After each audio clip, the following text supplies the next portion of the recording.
So you know how to say hello, you say kia ora, and you know how to say goodbye. Either say haere to someone's going, or e noho rā if you're the one leaving.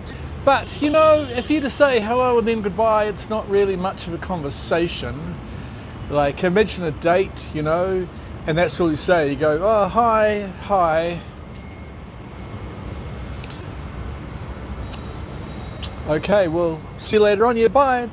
Oh, that'd be awful. It'd be a terrible date, wouldn't it?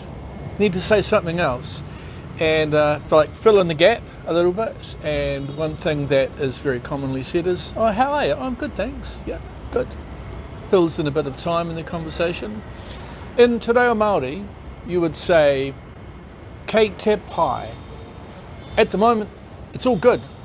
Now, kei te is a tense marker.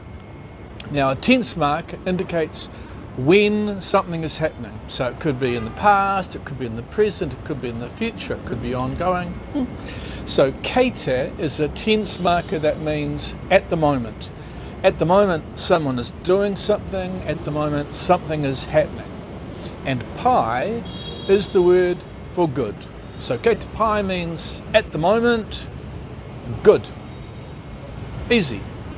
But maybe you want to say, at the moment, I am good, and this would add a word into the sentence.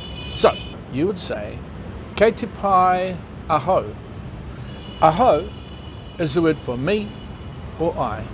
Kei te pai ahau, at the moment, good am I. It's a little bit, kind of sounds around the wrong way, a bit like Yoda.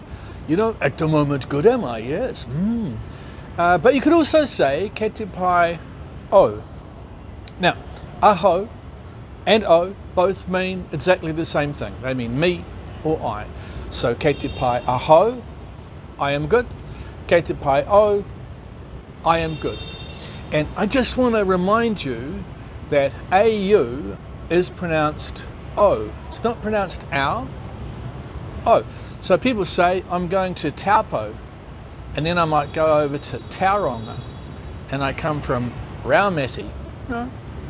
So, it's not Taupo, Taupo. Au is O, Taupo, and the O is O, Taupo, Tauranga, Raumati.